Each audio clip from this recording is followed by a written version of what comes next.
gal yana niyatimiz ijobat bo'lib, Bobur hazratlari ta'rifini keltirgan, hunarmandlari dunyoni xaridor etgan, bir kiyimlik shoisi Buxoroning barcha yerlari qiymatiga bas keladigan Marg'ilonga yo'l soldik. Yangi Marg'ilonni sayr qilib, ko'p haqiqatlar ko'ngildan o'tadi. Farovonlik, xotirjamlik shukronasini bugun dalasida ter to'kib mehnat qilayotgan dehqon ham, oddiy yog'ochga sayqal berib san'at asari yaratayotgan hunarmand ham, pir badavlat nuroniylar, navqiron avlod vakillari ham tilidan qo'ymayapti. Ikkinchi marta shu Farg'onaga kelyapman, xolos shu hayotimda shuncha yil umr kechirib bir joyda chustmanman. Turmush o'rtog'im bilan farzandlarimizni shunaqa ilmga yo'naltirganmiz, shunaqa go'zalliklarga oshnomiz. Shuning uchun atayni shu yoshimda ham keldimda shu yerga bolalarim yetalab. Davlatimizga rahmat, prezidentimizga rahmat. Shunday xalqni o'ylab, insonlarni o'ylab, kelajakni o'ylab. Mana shunday betda qancha mashaqqatli mehnat turibdi. Shularning mehnatlariga rahmatlar aytaman. Xizmat qilganlarga rahmat aytaman. Naqshkor hamma yoq o'ymakorlik ishlari, qo'l ishi, qo'l mehnati. O'g'lim qiynalmaysiz, mana shunga transportga chiqing, mana ko'rsataman dedi. Hayajondaman juda ham. Hayajonim shundoqki, gullar rang-barang. Mana bu binolar undan ham hayratga soladi insonni. O'tmishga, oldingi kitoblarga olib boradi mana.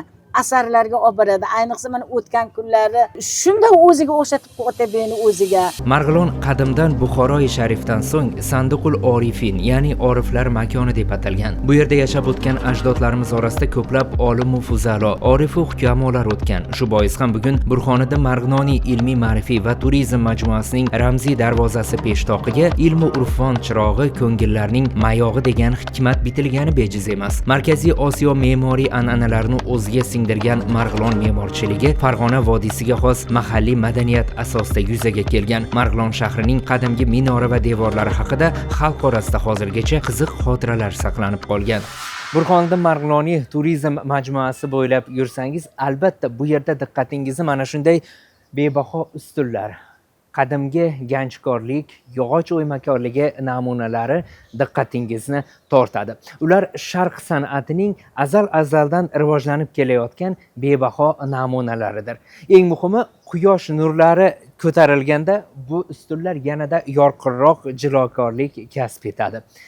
Bu ustunlar va undagi naqshlar har bitta omil bu shunchaki tasvir emas. Ular o'ziga xos ramziy ma'nolarga ega. O'zbek xonadonlari, xususan qadimiy Marg'ilon hovlilariga nazar tashlasangiz, ular asosan ikkita katta qismga bo'lingan. Ichkari hovlida oila muhofaza qilingan, yo'qlab kelganlar esa tashqari hovlidan kuzatilgan. Umuman Marg'ilonning qadimiy hovlilariga nazar tashlasangiz, mana shunday muhtasham zinalar va mana bunday go'zal ustunlar xalq amaliy san'atining yorqin namunalaridir. Ular tarixan yurtdoshlarimiz uchun nafaqat daromad omili, balki ularning qobiliyatini ro'yobga chiqaruvchi bebaho san'at sifatida qadrlab kelingan. Beixtiyor ijodkor ajdodlarimizning qizg'in, samimiy va mo'jizakor muhitiga asir bo'lasiz. Ijodning tugab bitmas jozibasini idroklash asnosida usta hunarmandlarning qalb qo'rini, mehrini his qilasiz. Bolaligimizdagi Marg'ilon odatda bilsangiz chang ko'chalardan iborat edi. Hozir esa mana ko'rib turibsiz qanday chiroyli joy, ertaga tushib bo'lganga o'xshaysizda. Oldin ota-bobolarimiz bizga aytib berishardi. Ayvonli uylarda yashaganmiz, ayvonda biz do'ppi tikib o'tirardik, chorsa tikib o'tirardik deshardi. Bizga ertakka o'xshab tuyulardi. Endi shu ertagimiz hozir hayotga ko'chgandek bo'lib turibdi. Mana bu binolarni qarang, ham zamonaviy, ham retro. Bu bunyodkorlik ishlarini orqasida hurmatli prezidentimiz turganlarini bot eslatib o'tirishimiz, yana bu yerda millatimiz shukuhi urfurib o'tirganini yosh avlodga o'rgatib borish bizning maqsadimiz. Mana bugun ham dam olish kuniga bo'lishiga qaramasdan o'z hamkasblarimiz bilan kelib shunday go'zallikdan bahra olyapmiz. Inson qo'li gulda, ko'ryapsizmi? Oz fursatda qanaqa chiroyli, go'zal maskan. Buni maskanning o'rnida qanday holat edi? Bir cho'l biyobon, bir yalanglik joy edi. Oz fursat ichida shunday go'zallik, hammasi prezidentimiz, yurtboshimizni tashabbuslari bilan bo'lyapti. Biz ularga rahmat deymiz, o'z minnatdorchiligimizni bildiramiz. Prezidentimizning tashrifidan so'ng yangi Marg'ilon degan aziz nom farg'onaliklarning ishonchini mustahkamladi, g'ururini ko'tardi. Bu muhtasham majmuaning e'tiborli va qiziqarli tomonlari ko'p. Bu yerning aziz mehmoni bo'lib turgan yurtdoshlarimiz ularni birma-bir sanash asnosida o'z taassurotlarini ham qayd etadilar. Marg'ilonga o'zim 10 yil oldin kelgan edim.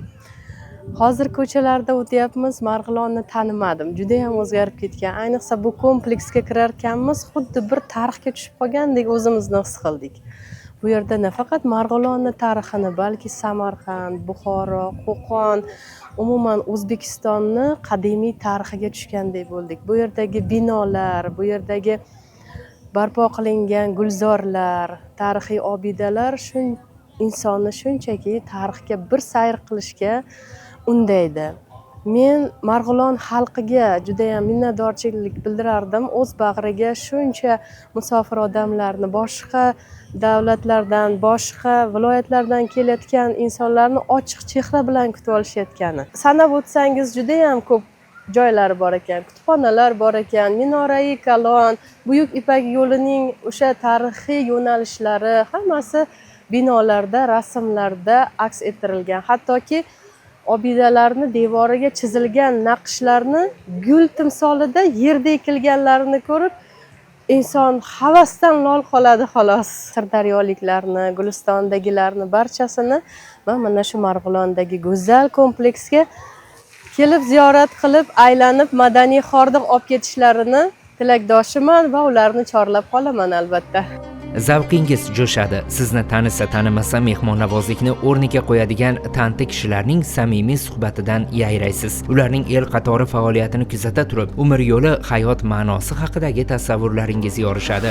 Mana qarang, nafaqat kechki sayr uchun, balki kunduzi ham kelsangiz, bu yerda mazza qilib dam olasiz, madaniy hordiq chiqarasiz. Ko'rib turganingizdek, Samarqand, Buxorolarni bir yerga jamlagandek bu Marg'ilonimiz juda ham chiroyli qad rostladi.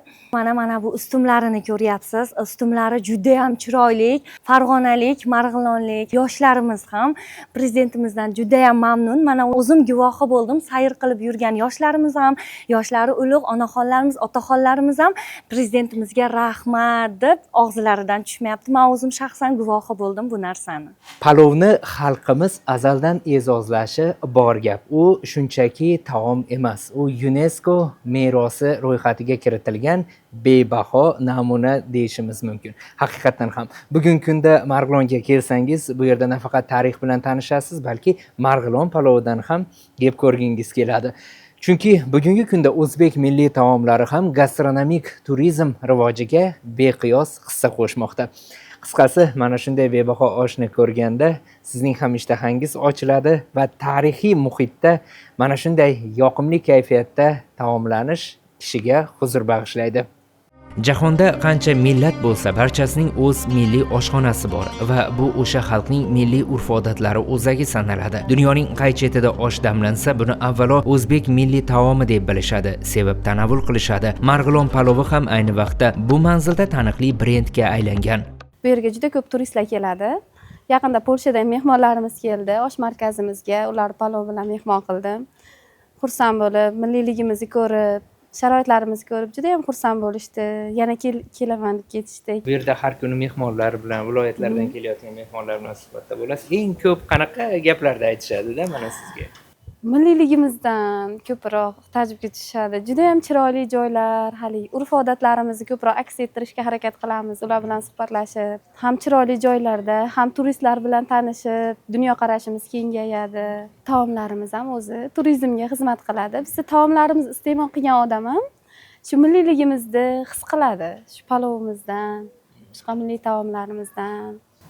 Mana ichkarilar ham shu milliy atmosferaga egaligini ko'ryapsiz. Bu haqida ham gapirishyaptilar. Choynaklarimiz, hatto piyolalarimiz ham shu adras nusxada. Osh markazimiz yoniga yangi mehmonxona tushyapti. Bitgandan so'ng yangi ish o'rni yoshlar uchun yangi ish o'rinlar paydo bo'ladi. Bemalol yoshlarimiz shu imkoniyatdan foydalanishlari mumkin.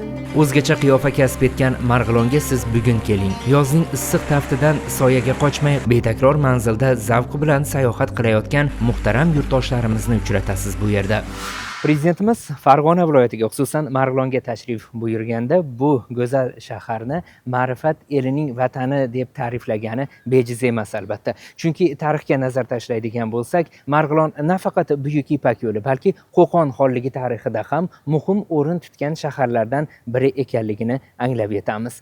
Buyuk hukmdorlardan biri Qo'qon xonligi tarixining yorqin siymolaridan bo'lgan Amir Umarxon ilk hukmronlik yillarini ayni shu shahardan boshlagan. Uning rafiqasi she'riyatimiz Gultoji Nodira begim bir muncha vaqt bu shaharda yashagan bebaho shoiramiz Uvaysiyning ona vatani bo'lgan. Qisqasi, turizm majmuasi bo'ylab sayr qilar ekansiz, bu yerda nafaqat Marg'ilonni, balki Qo'qon xonligining tarixiy iqlimini ham birdek his etasiz.